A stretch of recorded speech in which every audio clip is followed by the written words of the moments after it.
This webinar is presented by the National Medical Association, the Children's Environmental Health Network, the Learning Disabilities Association of America, Consumers for Dental Choice, and Headwater. This webinar is on the latest FDA recommendations to protect high-risk populations from dental mercury. Next slide. So just to give people an overview of the webinar so you know what to expect. First, we'll cover a general overview of what amalgam is and the new science on the risks and possible health effects of amalgam fillings. Next, we'll talk about why amalgam is a social justice issue and who tends to get amalgam fillings. Third, we'll talk about the whole life cycle of amalgam and why it exposes people and how it exposes people. Then we'll talk about what other countries are doing. And then finally, we'll get to the US Food and Drug Administration's new recommendations on dental amalgam. And we'll share information on all of our presenters and then do our Q&A. Our next slide, please. Our first presenter is Dr. Mark Mitchell with the National Medical Association. Dr. Mitchell is the co-chair of the Commission on Environmental Health for the National Medical Association. He is also the Associate Professor of Environmental Health Equity at George Mason University and the former Director of Health for the City of Hartford. Thanks, Dr. Mitchell, for joining us today. Thanks so much, Tracy. It's certainly a privilege. Next slide, please. So dental amalgam is a dental filling, sometimes mistakenly called silver fillings, but actually it's 50% mercury. And it is the largest use of mercury in products, as we have removed mercury use from medical devices such as thermometers and blood pressure cuffs. Now dental amalgam is the largest use of mercury in the United States. And the US Geological Survey says that between 35 and 50% of mercury used in the United States goes to dental amalgam. Next slide, please. So the problem is that mercury is a potent neurotoxicant at high levels, and we're finding at lower and lower levels of exposure. It is also a strong kidney, it causes kidney damage, and it bioaccumulates in people and the environment, meaning that the amount of mercury that people are exposed to on a daily basis is greater than the amount that they can metabolize and get rid of from their bodies. So the amount of mercury builds up over the years. Leading scientists advocate for reducing mercury exposure in dental amalgam as well as other mercury exposure because of the effects on the nervous system. Project Tender named mercury as one of their 6 leading, what they see as the causes of neurodevelopmental delay. That is ADHD, learning disabilities, autism, etc. Next slide, please. So mercury is bioavailable in 3 different ways.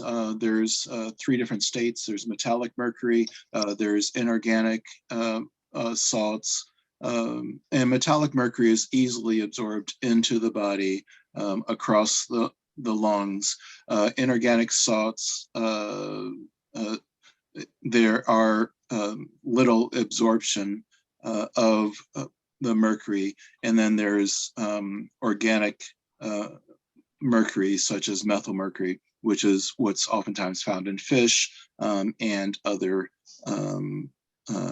diets. Next slide, please.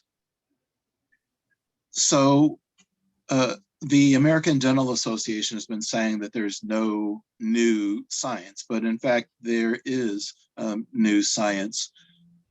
What we've been finding out over the last actually 20 years is that amalgam is absorbed into the body. The mercury from amalgam is absorbed into the body. We see that in the gum next to the tooth with amalgam fillings, that there's mercury. We see that, in fact, there was a study that shows that the amount of mercury in the body is associated with the amount of dental fillings, even if you don't separate mercury dental fillings from the non-mercury dental fillings, that the total amount of fillings, that there is a statistically significant increase in the body mercury levels. And we also now know that the metallic mercury from amalgam is converted to methyl mercury in the human body. We used to think that that only occurred in bodies of water like lakes or streams, but we found that the microbacteria is in fact in the mouth and gut that converts metallic mercury from amalgam to methyl mercury, which is thought to be more toxic. And we also know that it crosses the blood-brain barrier, hence the neurodevelopmental toxicity. Next slide, please. So amalgam is not commonly used in the middle class. FDA regulates amalgam, but doesn't really track who uses amalgam and who doesn't use amalgam, or the level of exposures. And the National Health and Nutrition Examination Survey tracks dental fillings, and they track total body mercury, but until recently didn't distinguish between amalgam and composite fillings. So we're hoping to have new data on who gets amalgam and who doesn't. Next slide, please. So we know that it's a risk in the perinatal period, that pregnancy mobilizes the body stores of mercury, mobilizes the bones and body stores of mercury. We know that it bioconcentrates in the placenta about 5-fold. We know that mercury passes also to the breast milk and concentrates there. And there have been a number of studies that have shown that have not shown any effects in children above 6 years old. But in the last 20 years, we've been unable to find any studies of the link between dental amalgam and mercury in children less than 6 years old, who are much more likely to have effects from low levels of mercury exposure. Next slide, please. So I'll pass it on to Insay. Thank you so much, Mark. Hello, everyone. Thank you for your time today on this important issue. It is certainly a social justice and equity issue. We should all be appalled and not support at all any standard quo that allows practices where a majority of Americans are still commonly exposed to dental amalgam mercury.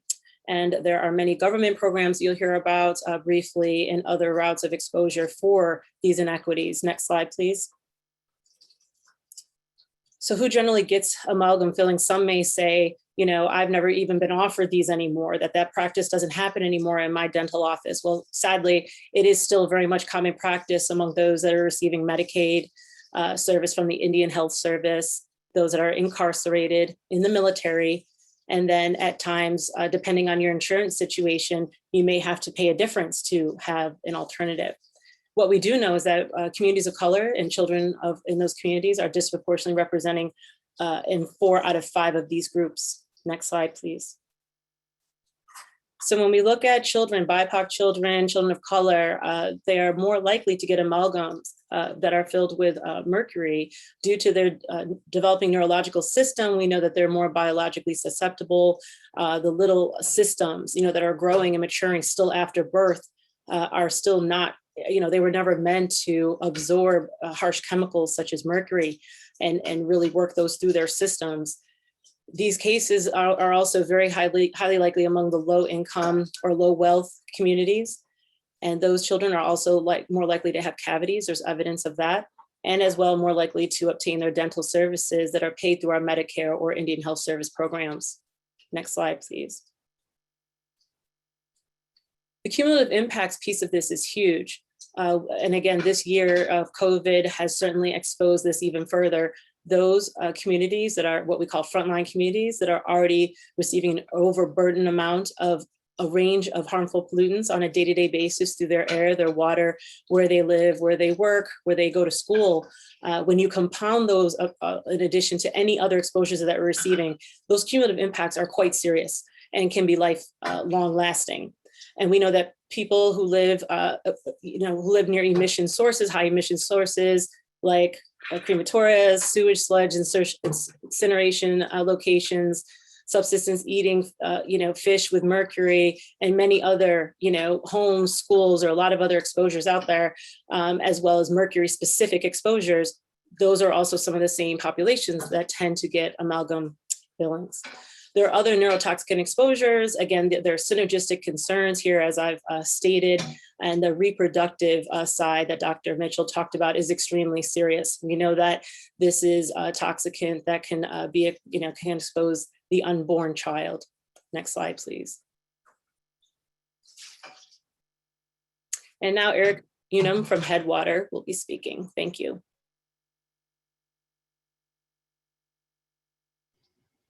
Hello, everybody.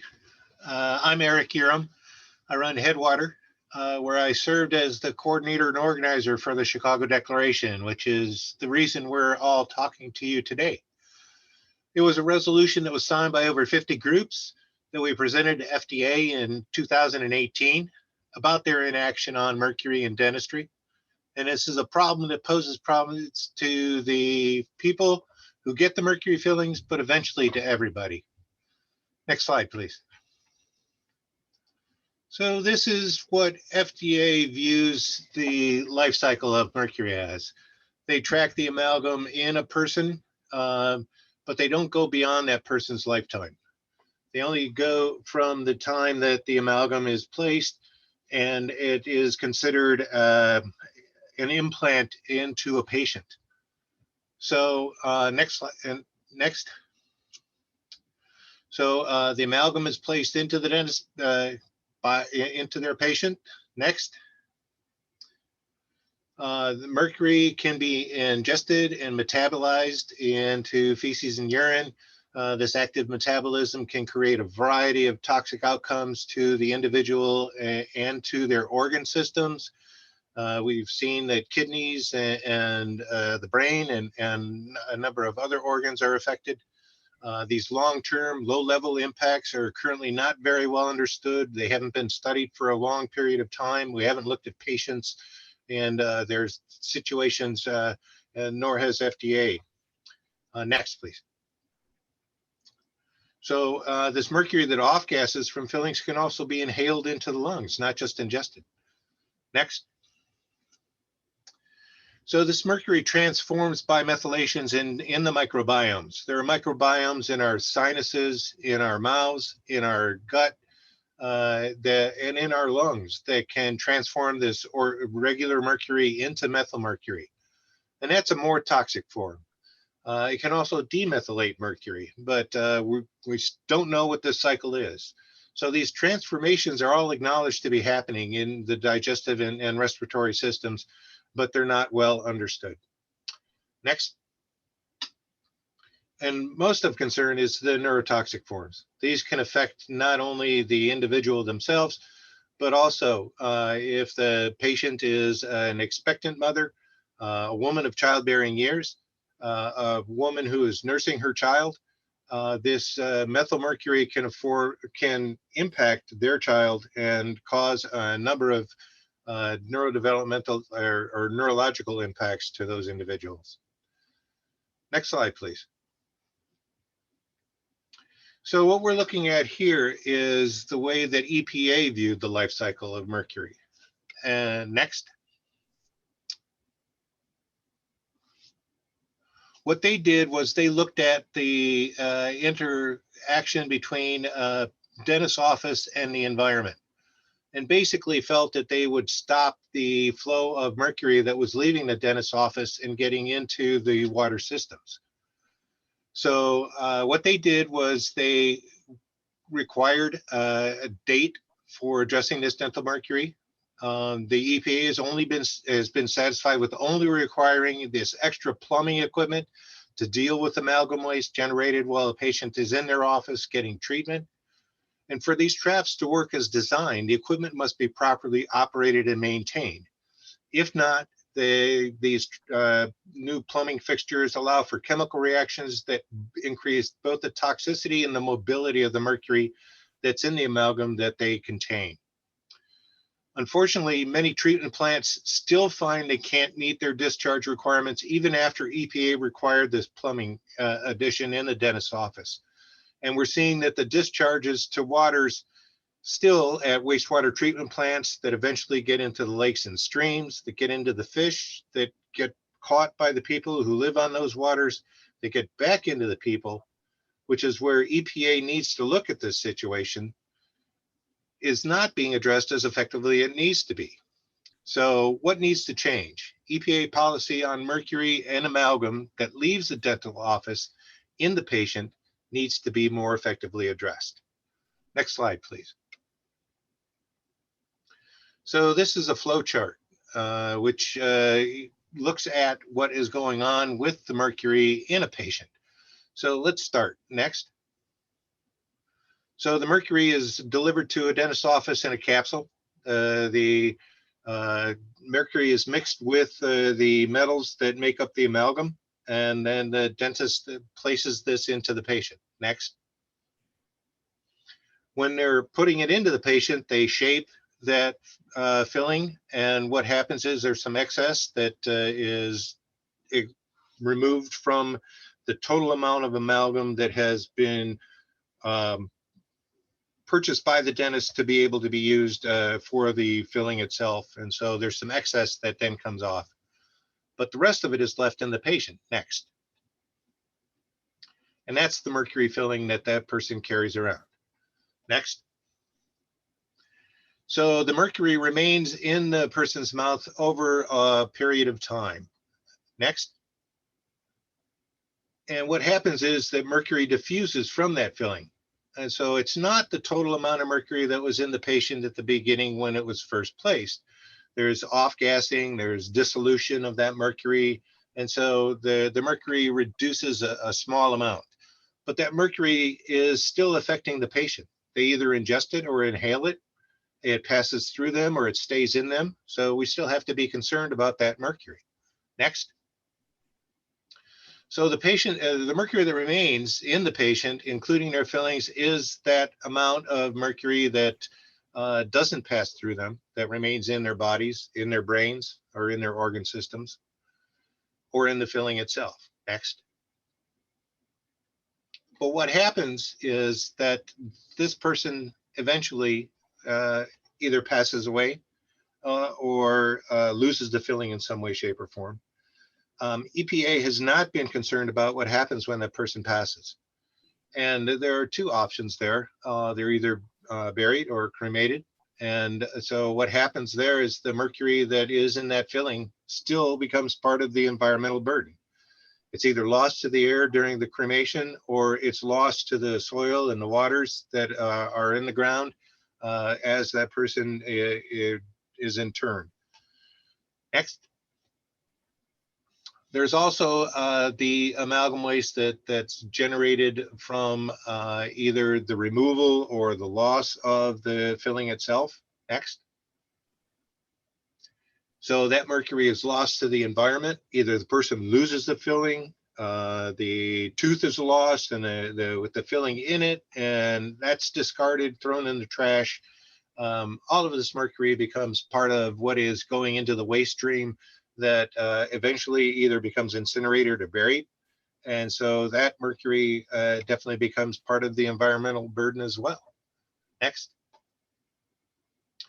So there is mercury that is recycled. Some of this mercury does get returned to the dentist. Some of the mercury that comes out of the dentist's office is turned in for recycling.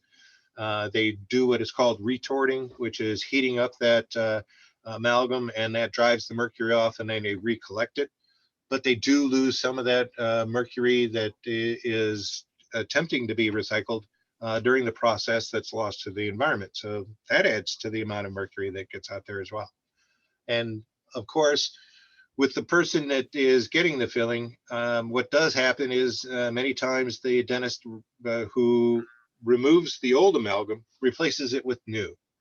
And they put amalgam in as the replacement because the way that the tooth is shaped, the ease of going back to that same sort of a process.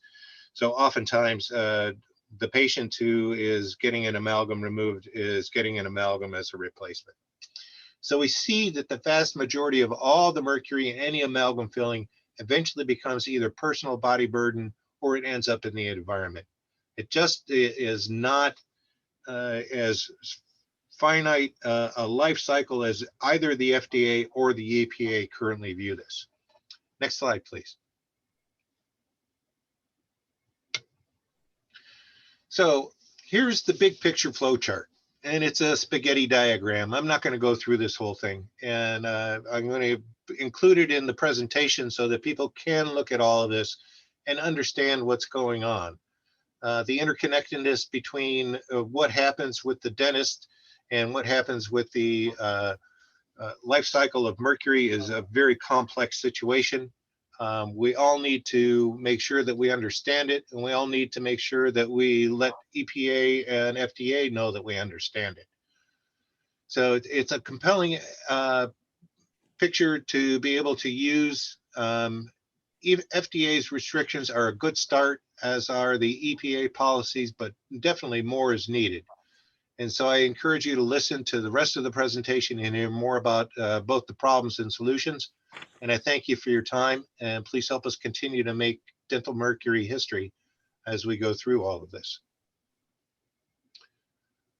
Next slide, please.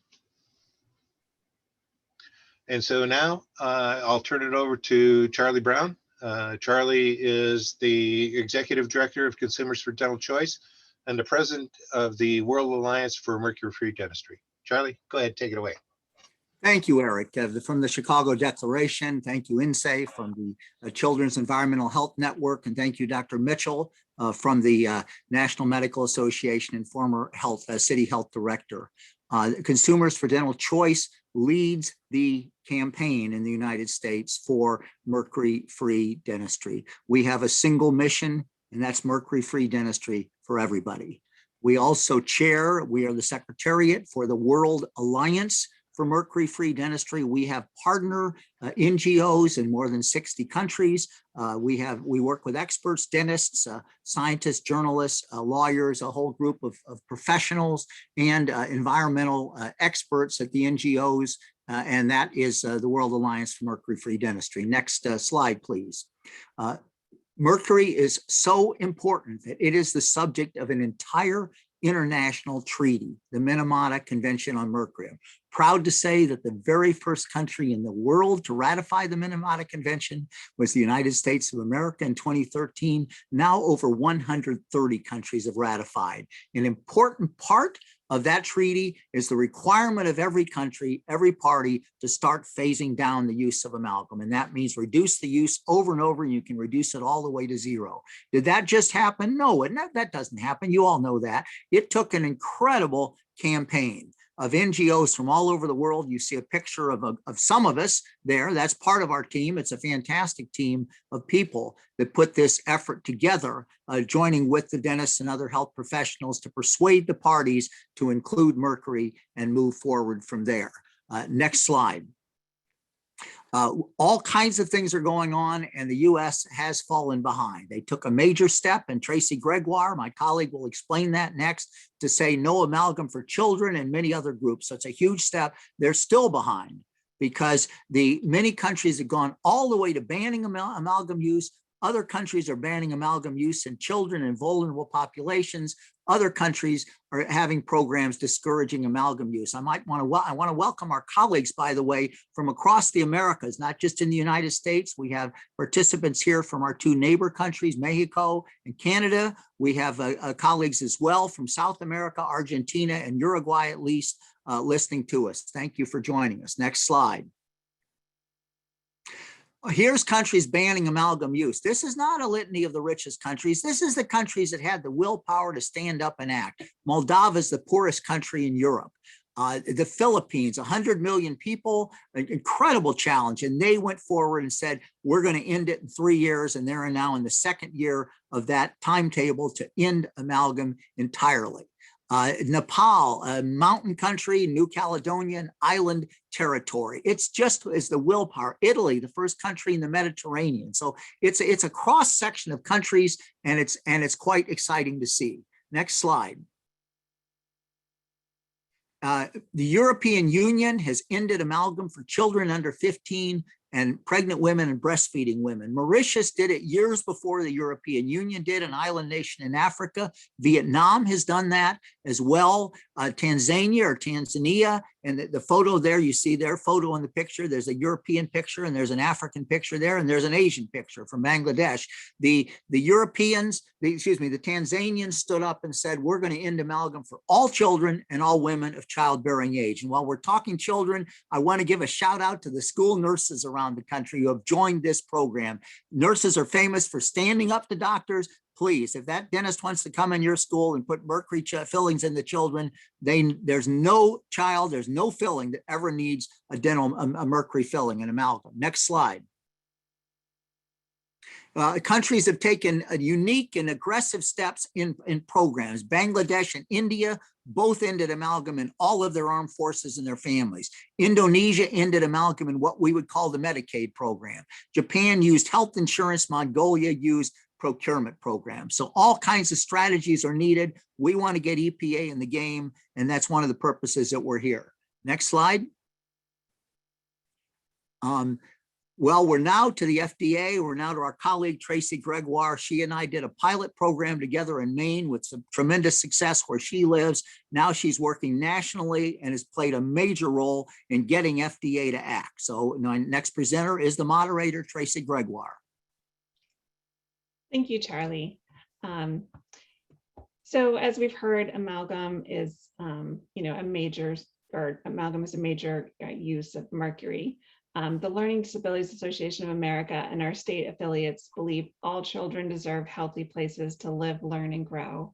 Our Healthy Children Project program works to reduce pregnant women and children's exposure to chemicals that harm brain health by passing policies for safer food, products, water, and air, and also pushing companies to eliminate harmful chemicals. Since mercury is a known neurotoxin, meaning it harms children's brains, LDA has been working on amalgam for at least a few years now. Next slide. So Charlie talked about actions from countries across the globe to reduce and end amalgam use. I'm sure you're wondering what actions the United States is taking on amalgam. Our presenters today and the organizations have been pushing for action on amalgam for decades now in the United States, and we finally have some good news to share. Up until about the fall of 2020, there was no action on amalgam, except for in certain states like Maine and California. In Maine and California, both states have requirements that dental providers share fact sheets on amalgam. The work that Charlie was alluding to was in Maine a couple of years ago. We got a requirement that a dental provider also has to get the patient's or the guardian's signature and place that form in a patient's file as proof of disclosure of the mercury and the concerns around amalgam. The good news is that in the fall of 2019, due to pressure from organizations on this call and others, the FDA held a hearing on mercury in medical devices Amalgam is a medical device because amalgam is put in a person's body. And that resulted in some new FDA recommendations. Next slide, please. So what do the new FDA or Food and Drug Administrations say? So on September 2020, the FDA issued its new safety communication on dental amalgam. The FDA now recommends higher risk populations avoid amalgam.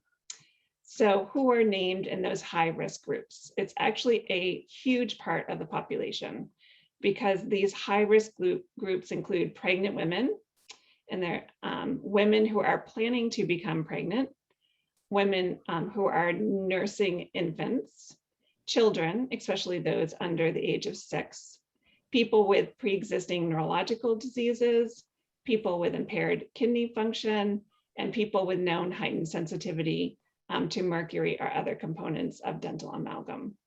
So as you can see, this is a really big part of the population. This is one of the infographics that the FDA just released in February. And it talks about those high risk populations. Next slide, please.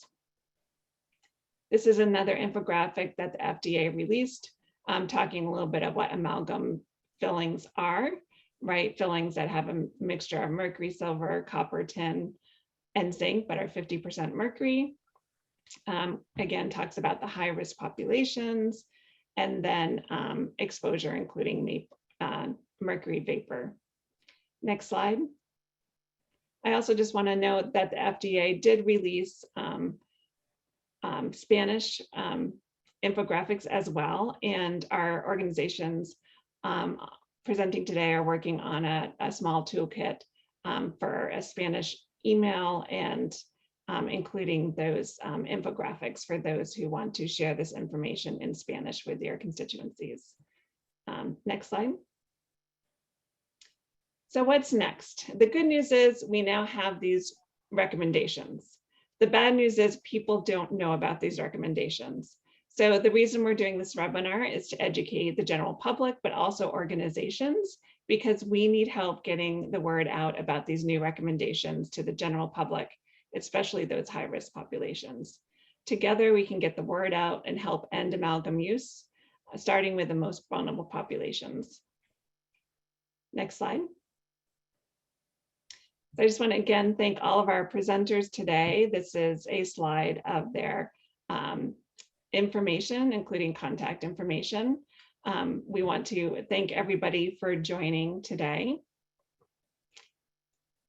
And as we said, we'll share a recording of this webinar. So we are going to put up a slide now, or a poll for people to answer. It's especially pertinent to people who are part of organizations to see how you might be willing to share this information by sharing it on social media, sharing it in emails, sharing it on your websites, and in other ways. So Nina, if you could put that poll up. Please take a moment to respond to this poll. And while people are responding, we will start the Q&A. So I believe Sylvia Dove with Consumers for Dental Choice is going to feed the questions that come into the Q&A box. And if you have a question and haven't put it in yet, please type it into the Q&A box.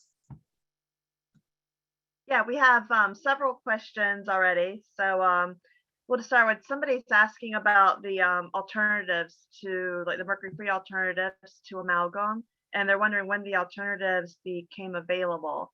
And I know that the alternatives were actually developed about half a century ago, and they became more available in the 1990s. And Charlie, I believe, has been tracking the numbers of dentists who don't use amalgam anymore. Did you want to talk more about that, Charlie? Sure, Sylvia. And Sylvia is our attorney associate with Consumers for Dental Choice here in Washington. Amalgam is a primitive pre-Civil War pollutant. It's not modern dentistry. The two main alternatives are glass ionomers, also called glass ionomer cement, or GIC. That's the same price as amalgam. It's just ideal for children because they say it doesn't last as long, and the answer is big deal. The teeth are going to fall out anyway. And then for the child. And then the other one is the composite, also called resin.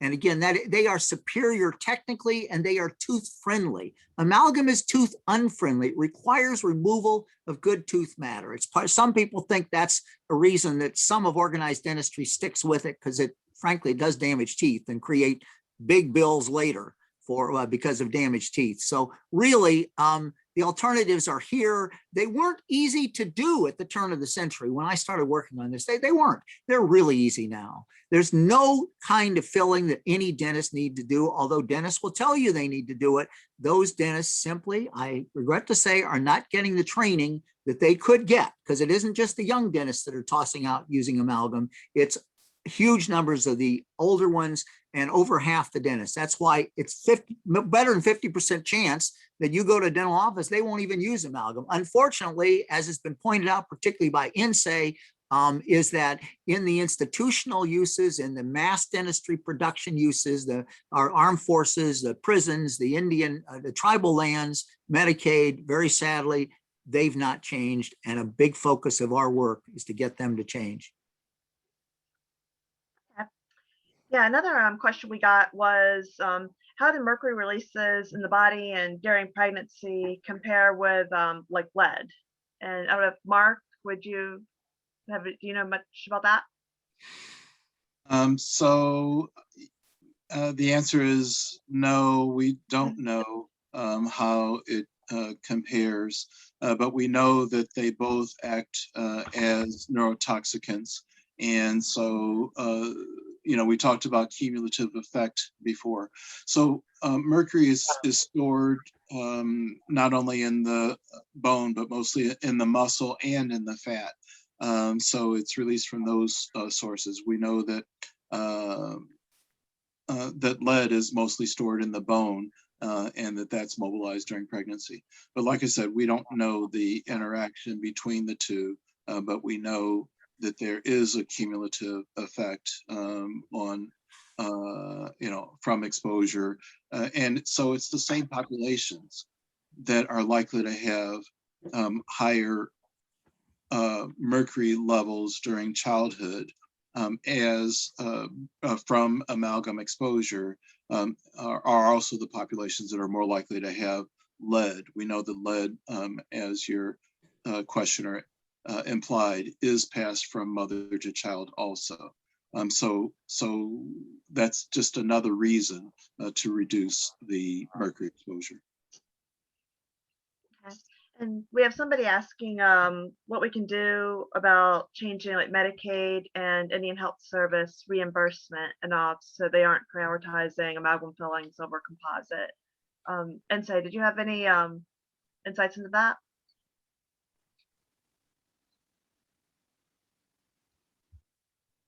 Or anyone else? Sorry, I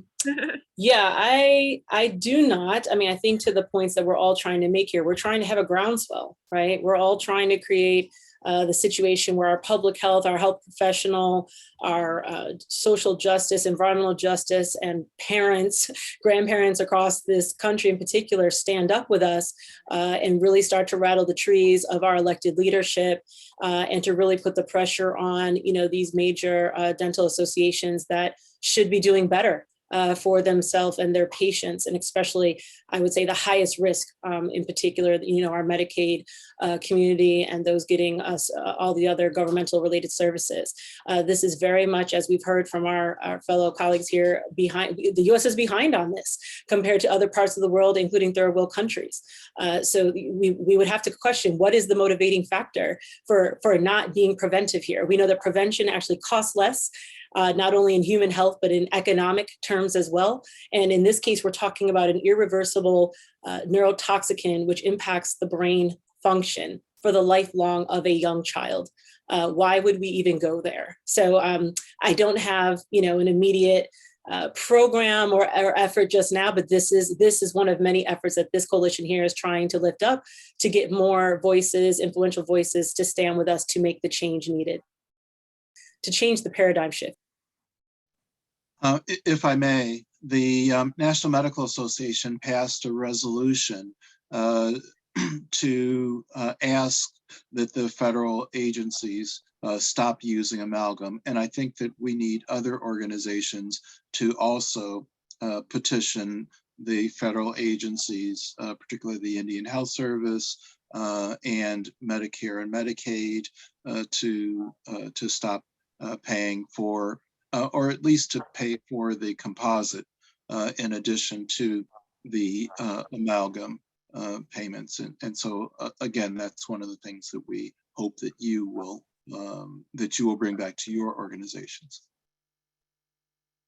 And somebody did add in the chat, Rochelle, that the International Indian Treaty Council is working to engage the Indian Health Services, and where all of the groups, I think, here are also trying to engage. I know I'm doing a presentation to an organization in California in a few weeks, but yeah, we need to be demanding that everyone has access to the safer alternatives, including people of color, military personnel, prisoners, all of these folks. So. And it's Charlie. Let me give a shout out to Rochelle Diver. I think she's on the call, and she's up in the Great Lakes region, a tremendous Native American advocate, and she is leading the charge to get the tribe, get mercury-free dentistry for the tribal lands. Thank you, Rochelle. And but somebody else was asking if we have any statistics on amalgam use in the military and any of the branches of the military. I think there are a few random studies. We have more statistics coming from Indian Health Service. They actually gave us their numbers as of 2 years ago. I don't believe we have recent ones. And we have numbers from some of the state prisons. And if anybody remember right, Maine, there with Tracy and everything's doing better than other states like Connecticut. Let's be specific, and Trey, and you're making a great point, Sylvia. The state of Maine's prisons do not use amalgam, zero, not at all. Now, why does the U.S. Bureau of Prison thinks that he needs to use amalgam on prisoners when the state of Maine doesn't? I mean, why does Medicaid think they need to use amalgam when the whole country of Indonesia, with 1/16 the income, I looked it up, 1/16 the per capita income, hasn't used amalgam on its low income, on its what we call Medicaid program for 16 years. I mean, we simply know for several years, since 2016. I mean, this can be done. These dentists don't need to use amalgam. They've just dug in, and the industry's dug in with them. All these companies like Dent Supply. This is the disrespect from Dent Supply. I'm happy to name names. They don't sell amalgam in Europe because Europe doesn't want it. They don't sell it in Europe. They continue to sell it here for children. They say that they continue to promote it here. So these companies, we need to get these companies that realize they shouldn't sell it. If they're not going to sell it in Europe, believe me, the children are equally important in the Americas, in Asia, in Africa, and island states. Yes, I think, Charlie, that's a really good point. And, from a regulatory standpoint, how can you regulate something where you don't even know who's using it and who's not using it? It just seems like that's not right. And so, we should know these numbers, but we don't. And somebody else is asking about the removal of amalgam. If you already have it in your mouth and all, should you get it removed, like in adults or in children? And then we have somebody else who also mentioned this issue, saying that their dentist encouraged them to remove it because they were developing secondary caries and all that, and there was a risk for that. And I had my own removed just because it was actually starting to peel away my tooth. The filling itself was failing. So we don't take any particular stand on removal because it's such a personal decision that needs to be made with healthcare professionals. But just we just encourage people to talk to their healthcare professional what's best in their particular circumstances in that case, and Yes. their physicians and their dentists. Don't rush in. Get medical advice on that one. We don't take a stand on that. Our position is to stop its use. That's the direct way, and that's what government needs to step up and do. Governments worldwide, as some of them have done. Yeah, and then we've also were asked too about the is there any shift in the position of the dental profession? And somebody else mentioned that some of the things from the Canadian Dental Association, this is the American Dental Association too, are kind of disturbing. So, and I know some of y'all have been working in this for decades and everything. So have y'all noticed a shift over time from the profession and especially the leaders in the profession? Oh, I'm you're happy to start, Grant. I'm unmuted. Yes, first of all, it's huge. I mean, okay, let's just do anecdotal when I get on an airplane, which I do far too often, except for the past year. And when I was doing this 20 years ago, people would look at me funny, like, what are you talking about? But 10 years ago, it's like, I know about that issue. But for the past 7 years, at least, every single person that doesn't know about the issue until I sit down and tell them what they know, what do you do? What do you do? And I'm telling them, they say they don't use that anymore. And I said, that's right. They don't use it for you because you fly in airplanes. And the shift has been dramatic for, if you will, people like me, middle class, upper middle class people that, get what we choose. But a prisoner doesn't get to choose, and yet they shouldn't have it. A soldier and sailor, you think the corporal is going to tell the captain working on his teeth what to do? They can't do that. Not in the Army, not in the Navy, the ensigns and so on. I mean, we've simply got to recognize that the choice in the public programs is not what it is outside in the private sector where so many of us go. And that's the shift we are trying to get to you to help us with through this program, because you can reach out to your organizations, you can get the message out and get consumer demand, and you can help us build the coalition so the US government stops from being the #1 user of dental mercury in the country. And here's somebody too who's asked a question that I can very much relate to. They were asking, how do we know if we have mercury dental amalgam fillings? And specifically mentioned that many people grew up using Indian Health Service for dental care. And I can really appreciate this because I did not realize that I had an amalgam filling in my mouth until I actually literally thought it was silver, because that's what they called it when they put it in. And I did not realize that the silver fillings were the same things as the mercury ones. So pretty much, if you have a grayish colored filling, they are all the amalgam fillings, and there are no just pure silver fillings anymore. There were some like in the 1800s, but they really didn't work and they never took off. So if you have a silver colored or gray colored filling in your mouth, then those are all amalgam fillings. So you can actually see usually with a mirror and everything, and see in your own mouth if you have that.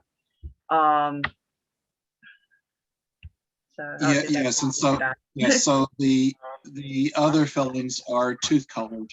They're white or off white. Those are the composite or the ionomer, and then a few people will have gold, but but generally the grayish or silver colored fillings are amalgam. Excuse me here. I want to give a shout out to Andy Bray of Pneumoa. Pneumoa iMerc has been a fantastic force for good based in Boston. They have membership in states, particularly in the Northeast, but it goes all the way to North Carolina and Louisiana, and they gather the data, publish the data, and that alone has the chilling effect on the mercury users, because once the data is out there, and some of the mercury amalgam users hide it, but they keep getting it, and they've been a great partner for the cause of not only mercury-free dentistry, but a mercury-free America. Another question we have here, we have somebody asking about whether the states require dentists to show that they can insert or administer different fillings in order to get dental licenses. And I believe like a lot of dental students now and going to get their license can choose which filling they use when they go to actually take the in-person exam. And all dental schools do teach both amalgam, and all dental schools in the US teach both amalgam and composite right now. Some would dip an emphasis on one over the other. Just it really varies a lot. Does anybody else have any comments about the licensing in the dental schools?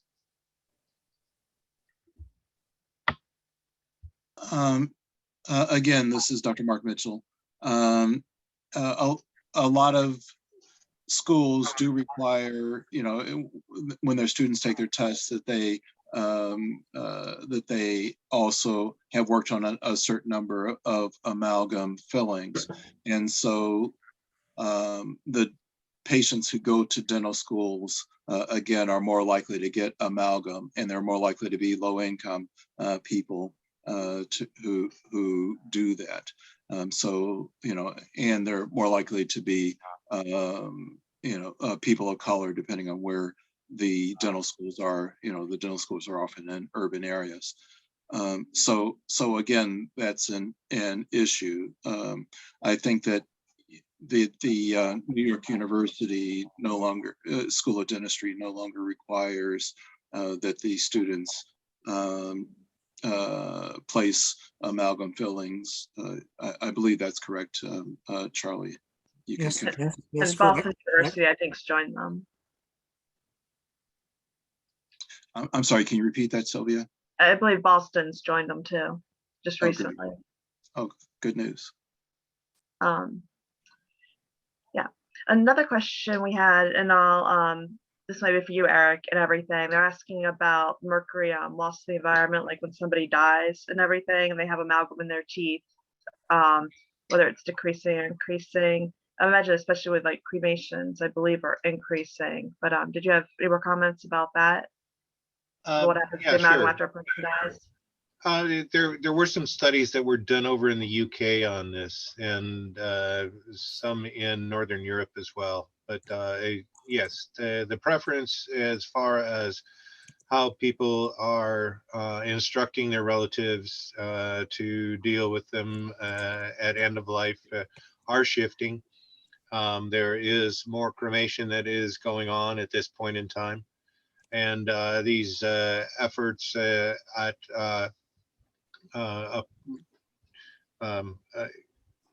accepting a person's wishes and making sure that they're honored have resulted in more emissions of mercury, lower level in the atmosphere. These crematoria usually do not have the stack height that you would see from like a coal-fired power plant that injects the mercury up way up, 500 or 1,000 feet up. These are pretty much at ground level, maybe 25 or 30 feet above ground. So it affects the local community much more from an inhalation standpoint, and as well affecting local waters. So communities where these are sited usually are in rural communities, sometimes in lower income communities. There is also the incineration of sewage sludge that is increasing at this point in time, as well as they're trying to deal with the means for trying to do whatever they can to alleviate that problem. The sewage sludge itself contains the mercury that is either ingested from eating fish or from that which is dissolved out of amalgam. And so therefore that mercury is getting cycled again at a lower level and causing problems to local communities. So yes, there are definitely some increasing efforts in mercury that are coming from efforts to try and burn away the problem. So yeah, I'd like to add that I live in Hartford, Connecticut, in the city, and I live a mile away from a crematorium, a mile away from a sewage sludge incinerator, and a mile away from a trash incinerator, which is the largest source of mercury. And we're an 80% Black and Latino community, and so people are exposed to this. Eric, I don't know. It's my understanding that some crematoria require that they have special mercury vacuums or something. Can you talk about that? There has been some effort to try and remove the fillings from people before they're taken and cremated. Some people accept that wish or accept that responsibility, and others don't want the person disturbed as far as the entire corpse. There are some countries that are attempting to try and remove all people's dental aspects, and so that's being criticized roundly because it is some desecration of a person afterlife that people are not accepting of. So there's still a wide debate on this at this point in time. And then we do have somebody also asking, and this is a question. I've been- Sylvie, just real quick, I want to give a shout out to Sonia Lunder of the Sierra Club. The Sierra Clubs, we are grateful for their support, your support in this cause of mercury-free dentistry. You were the first name we listed in the Chicago Declaration when we proclaimed it 3 years ago. And it's wonderful that the Sierra Club, with all its multiple duties and responsibilities and battles, has decided to make one of those issues mercury-free dentistry. So thank you, Sonia, for joining us. Well, this person's asking, trying to figure out like why amalgam is still being used in the US. And they wonder if it's like the long-term comfort of dentists, lack of national enforcement of like the FDA recommendations, or is it expensive? And we've talked to a lot of dentists and stuff trying to figure out what's the motivation here, and I have not quite figured out why. There's a lot of individual dentists who really they're excited about the new technology and all the new filling materials that are out there, and they really want to make the transition. Insurance is not as enthusiastic. Manufacturers, they have developed obviously some very good alternatives here, but they're still reluctant to stop selling amalgam. And so I don't know if any of the panelists have any more insight into this question. But why the US is using amalgam. Yeah, I know that some insurances pay less for amalgam than for other fillings, but the price of of composite is comparable. And before we get off, I also wanted to state that that I had dental amalgam. I had amalgam fillings, and I was able to still measure the mercury in my breath almost 50 years after the placement of the filling. And so that's when I decided that, for me, it made sense to remove the amalgam fillings, even knowing that the exposure to mercury is higher during removal than it is, during the if I had just left them there. So it is a personal decision, and I encourage people to talk to their dentist about that.